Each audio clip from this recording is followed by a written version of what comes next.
Charlie, I was hoping that you could speak, for yourself and also for the team, if you don't mind, as a veteran player. But what was the reaction, and what was your reaction in learning about Scott Oberg over the last couple of days? My heart breaks for Scott. I mean, that's just a really unfair situation, and he's done everything that he can do, and that the Rockies have asked him to do, and gone through the surgeries and the rehab and the ups and downs with his health to put himself in position to go out there and play baseball this year, and to have it happen again, it's super disheartening. I feel really bad for Scott, and I just know how much he enjoys playing the game, and how much I enjoy him being around. It just makes you realize, how fragile careers are. Well, Buddy mentioned that he was going to maybe stop by today. Have you been able to talk to him in person? In person, no.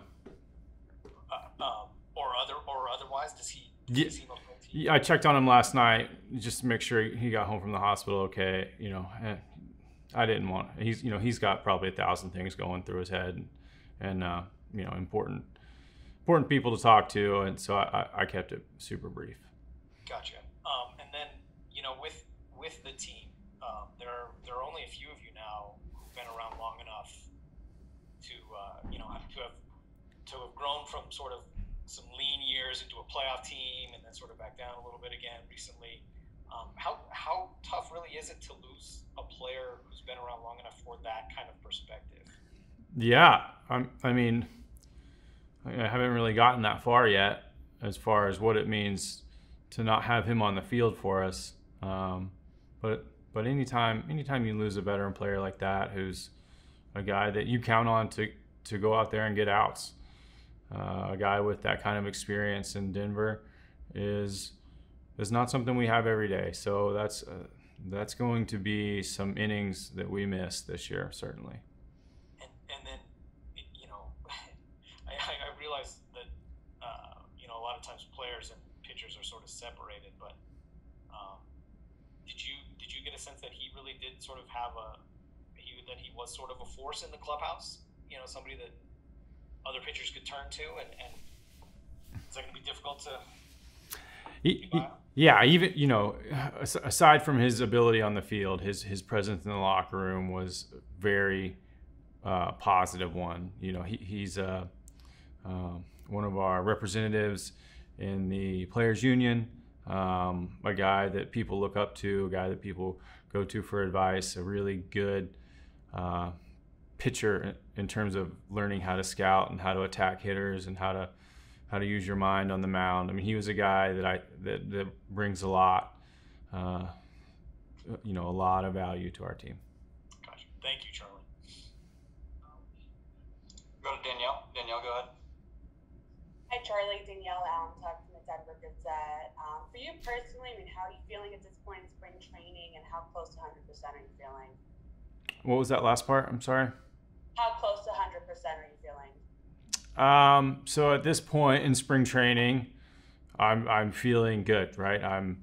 I've managed to go from off-season not baseball player to bodybuilder to getting really strong, then transition onto the field, and do that without any hiccups. So that's the most important thing. Check that box as of right now.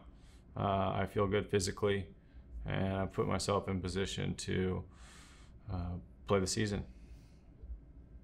Some of the other players have mentioned you become more of a leader this spring training, always sharing tips and helping everybody out. Have you noticed yourself doing that more, and does that come natural to you?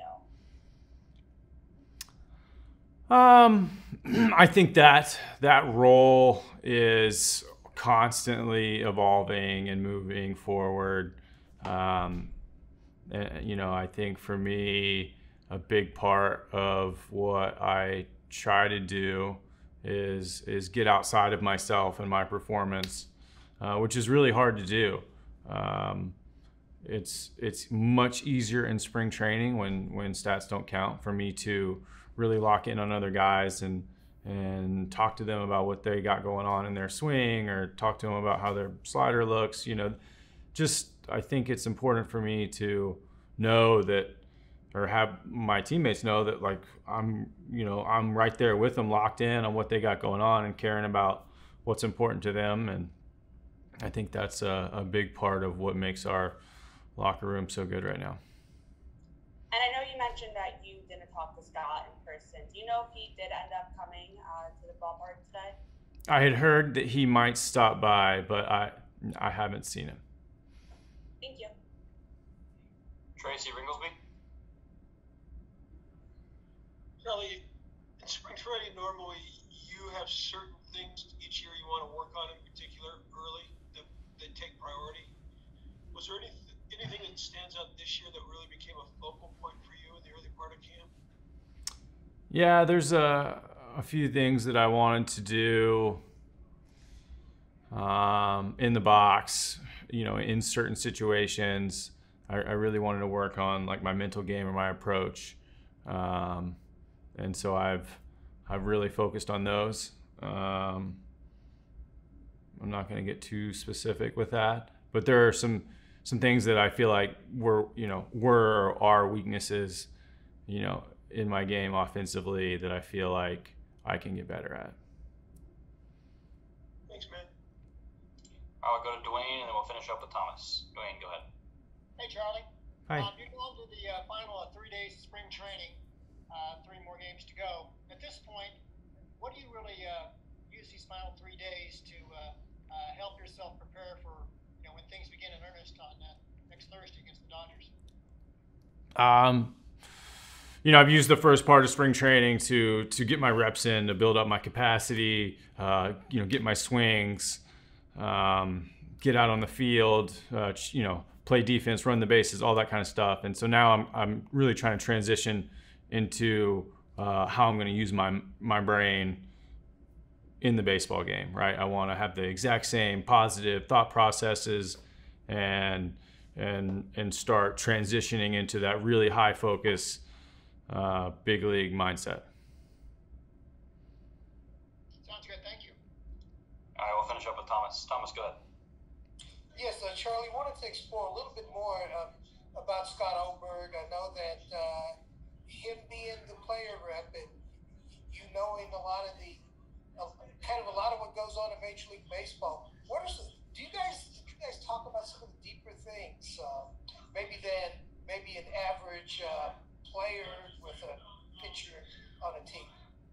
Yeah, Scott and I have really good conversations.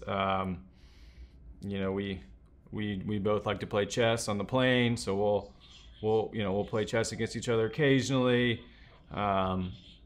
Sometimes he'll bring some video to me and run it by me to get a hitter's perspective, and we'll get really in depth on the pitching side of things, and he'll ask me a bunch of questions to help him learn what hitters are thinking, and I feel like he's a really good conversation, whether it's baseball or not. So yes, I would say we have some interesting combos. Yes, and hey, also to follow up on kind of your role here, Dave Mangan had talked about you speaking to the team, and several teammates have also talked about it, talking about hitting, controlling the effort level, things like that. What was it like to stand in front of the team, I guess it was twice, and kind of give your views on it? I know that's a little bit different for you.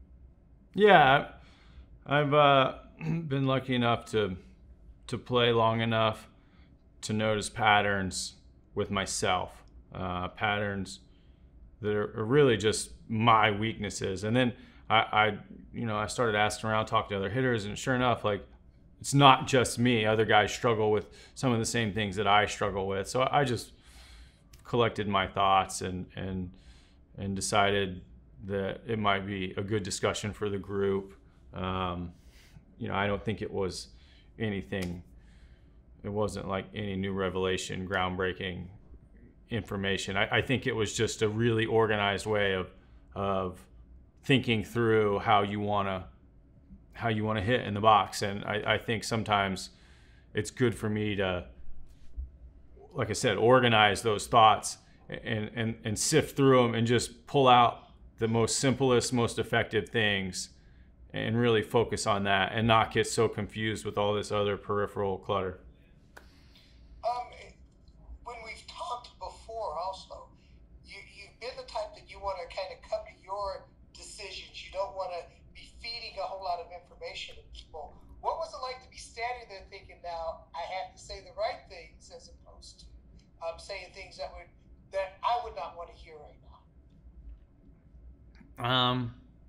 I don't think I understand your question very well. I mean, I don't like to give away too much information to you guys, but it's one thing to not, like, I don't want you to write an article about how I'm really working on hitting fastballs, you know, and then have the other team go read it. But like my, you know, inside the clubhouse, like that's very much something I want to talk to my teammates about. Is that what you mean? Well, that was going to be my next question. I appreciate that. The thing I was saying was, a lot of times a hitter maybe doesn't want too much information from too many people. Absolutely. Weird for you to stand there in front of a bunch of guys that may have their own ideas and kind of give your ideas to them. And yeah. Were you thinking, I don't want to confuse these guys? Yeah, and that's why I said I think eventually I end up with something pretty simple that I feel like everybody can agree on it, and maybe it helps a couple guys here and there, and maybe, you know, most of the guys throw it out, you know, and they got it figured out and they like their program or whatever. But I don't think it's a universal way of hitting where everybody's got to hit like this or anything. You know, I think it was just something that I felt like we could do better as a team, you know, including myself. And that, you know, that's how I arrived at what we talked about, is basically me deciding that I'm not very good at this, and this is how I'm going to approach it and hopefully get better. And then it was just me sharing with the group, you know, what I've learned about my weaknesses. And just the final thing, I know we talked earlier in the spring, and it's been the talk of the whole spring. What is the mindset of this team right now, just days before opening day? I mean, do you feel like you guys are who you are or who you're going to be, or is that going to be a work in progress over the course of I mean, I think no matter what team you are, 6 months of baseball is a long time, right? There's a lot of games to be played. 162 games is a lot of baseball. I think the best way to go about it is do your work every day, you know, put your head down, grind it out, you know, compete every single pitch, make your adjustments along the way, and not so much look up at the scoreboard too often, right? Like that, because that's not going to affect you one way or the other. So, you know, I think our guys are really focused. I think we're right where we need to be. I don't think anybody's taking anything for granted. Everybody's got to go out there and play well. I mean, that's what we're trying to do all the time. Doesn't matter when, where, you know, our guys are trying to do the best we can. And you know, I think we've approached it that way this entire spring, and I think we're in good position. Hey, thanks, Charlie. I really appreciate that, man. All right. Thank you, Charlie. Appreciate it.